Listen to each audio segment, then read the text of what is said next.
Madam Web in the Marvels proves that Hollywood just does not understand women anymore. And I know people are pointing this towards the whole girl bossing into the sun kind of thing, but I don't think it's a girl boss issue because girl bosses have already existed in media before it came into the general zeitgeist that if a movie has one, then it's wholly in of itself unfreaking watchable. I personally believe the problem is radiating from a lack of skill or tact or even general knowledge about the IPs that these people are supposed to be writing for and making good stories about. And as a direct result of edging out the kind of people that you actually want writing these projects, we get slop like Madam Web in the Marvels. Sir Samuel Benjamin the Slobberly. Sir Samuel Benjamin the Slobberly. Go away. Let's backtrack. What is a girl boss? I believe it's unique in its own exception because girl bosses are like Mary Sue's, but on trend. Because a Mary Sue is essentially like an idealized version of a woman that doesn't really have any problems. It's kind of like the perfect character. They solve everything with little to no effort or some kind of secretness that was in them the whole time, that kind of stuff. But a girl boss is the logical evolution of a Mary Sue. And for those who have been under a rock in the last decade or so, I would describe a girl boss as brash, aggressive, physically and mentally superior to every character blessed enough to share screen time with them. And honestly, they won't even let you forget it. Constantly having side characters, usually the female cheerleader or neutered beta male types, showering them with praise and affirmation just so you don't forget who the main character really is. Typically, imagine the attributes that would usually be reserved for a male kind of character, a machismo kind of guy, and they just slap a vagina on it. Because for whatever reason, in their minds, they believe that's what women want to see on the screen, when in reality, that just. The, the behaviors of these women just remind them of that bitch in HR, Bianca. Like, they want to show that these characters can do their own thing and take no shit from no one, but they just end up sounding catty and vindictive. And it nobody wants to fucking pay money to see someone like that unless they're getting their comeuppance at the hands of a more likable character. A la Mean Girls, or that one time Arthur fucking knocked the shit out of DW because she's just a little fucking twerp. Dude, I fucking hate that bitch. Back to the point. Believe it or not, most women don't want to be like men. It's a shocker, I know. The thing is, I personally don't have a problem with non feminine women in the typical sense. I mean, take Faye Valentine from Cowboy Bebop. I wouldn't consider her typically feminine. She's rude, crass, selfish, sometimes a general pain to be around. But what makes me gravitate to her, besides the four moons that she's walking around with, is that her character is a direct result of her backstory.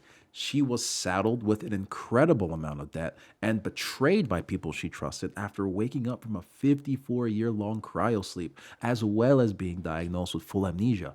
She was fucked up. She was a bitch. She was flighty. But she also came around and showed herself to be a useful member of the Bebop when they really needed her. You know, a little something called character development. And I know that's Eastern media, so let's use a Western example. Sarah Connor. She was literally just some random woman thrust into a war and forced to adapt or die.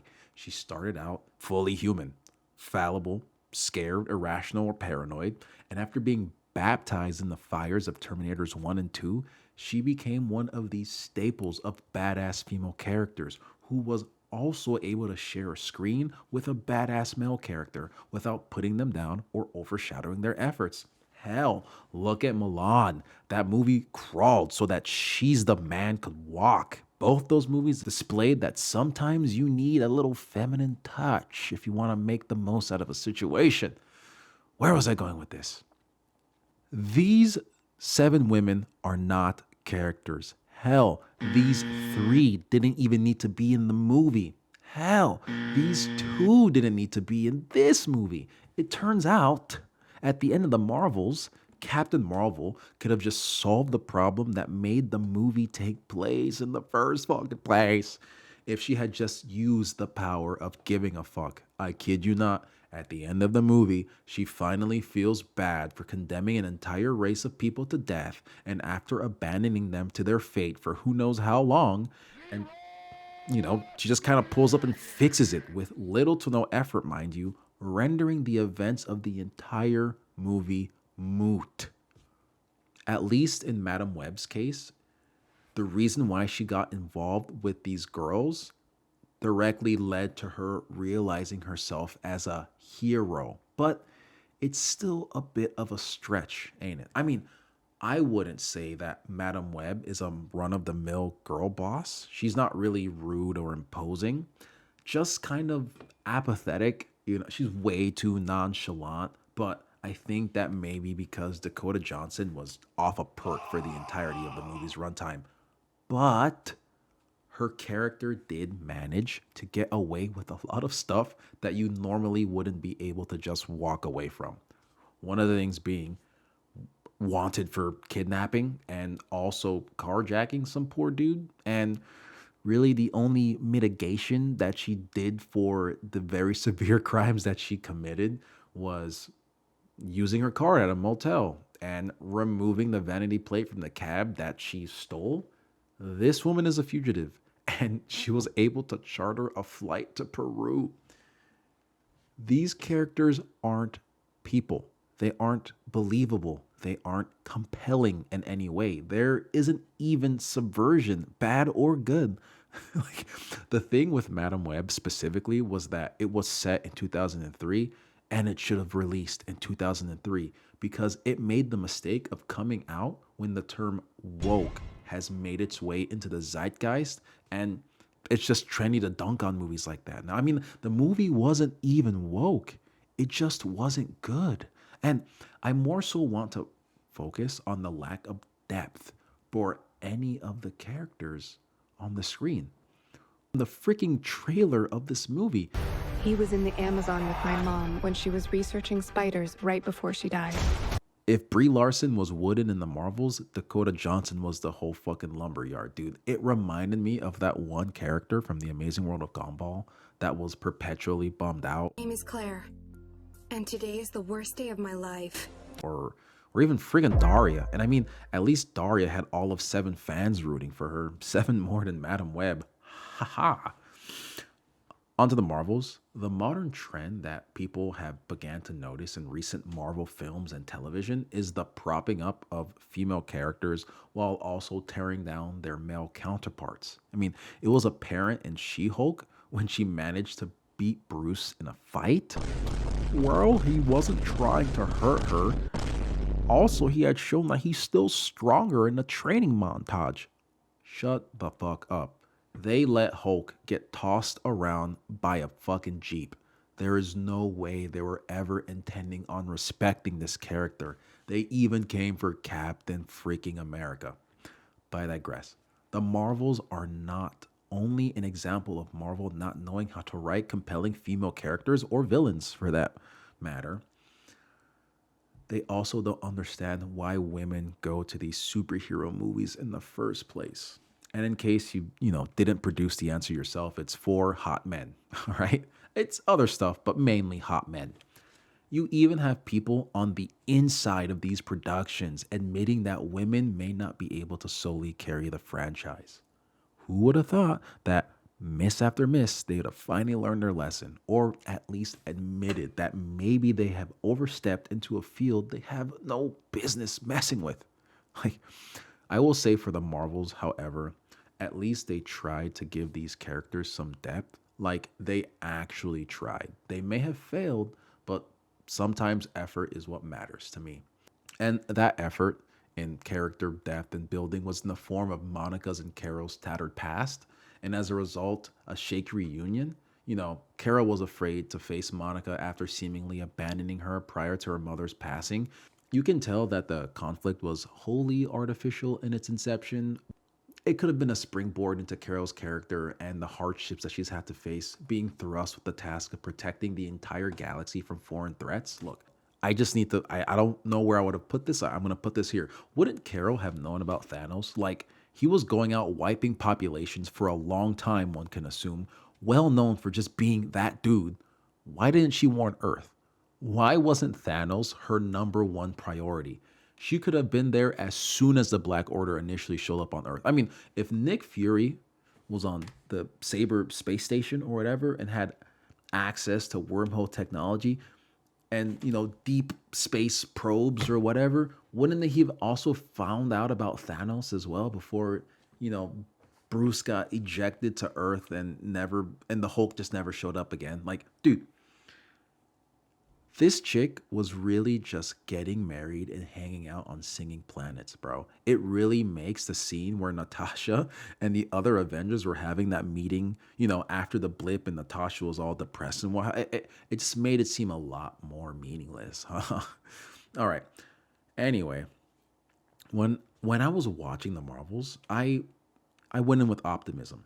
Disney loves women, right? So by all means, they should be able to make good lady characters, especially if it's an all-lady movie. And, well, the only standout performance from that entire film was Miss Marvel. The chick that your average moviegoer would know nothing about because her backstory is on a streaming app behind the paywall. Perfect sense. And even then, Miss Marvel's role throughout that movie was just being Captain Marvel's cheerleader. I mean, they took these characters and had them all play one note. Captain Marvel being, Captain Marvel, just boring, apathetic, just seeming like she doesn't want to be there. Miss Marvel being, I guess you could put Miss Marvel as being the audience. Like, imagine if you were a normal person and you were thrust into the Marvel Universe, this is how you'd react. I suppose. Again, more so of a starstruck kind of puppy. That was the vibe I got from her. Didn't like it. And if you're wondering the note that Monica played, it was, well, the resident genius, to be young, black, and intelligent, right? Black girl magic.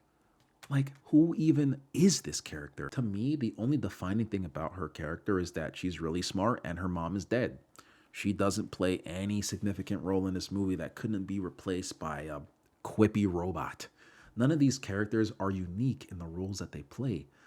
Nothing in this movie is done by any of these characters that can only be done by them. You know what I mean? Except the end where she flies into the sun. But look, Tony has his Iron Man suits. He also provides tech to the team. He's the bankroller.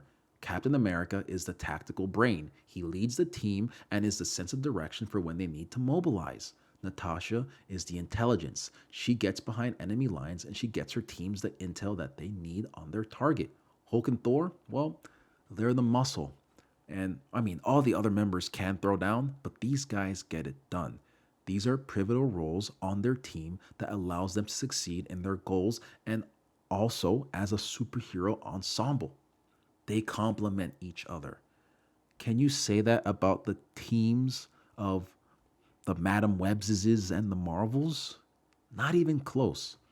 What I can describe the movies as, and it's actually just came to me as I was writing this, but these movies can be classified as unwanted captives.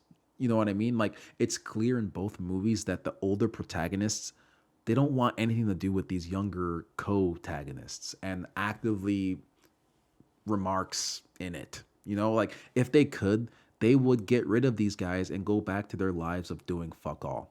The thing with that is there are actually great movies that do the exact same formula and are awesome. Movies like Shrek, Big Daddy, Osmosis Jones, sort of. And it's a simple formula, and these movies still whiff it. Yes, they come to like each other in the end, and they work together as a team to defeat the big bad, but did they really come to an understanding for each other, or is it just more convenient that they like each other because the movie is ending? You know what I mean?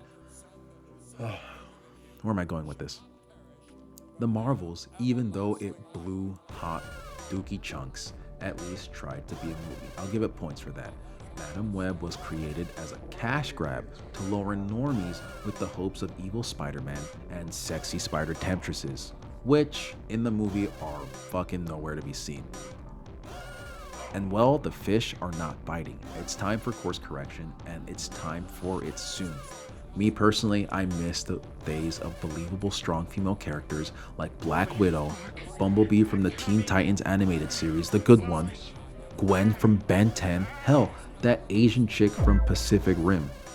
Hollywood doesn't understand what makes people interesting anymore, what makes these characters likable, relatable. They don't understand what makes people want to willingly give away their money anymore. Hollywood doesn't get women anymore, and the entertainment industry will continue to suffer as long as they ignore what fans actually want. Money talks, and the people are yapping, me included. Peace.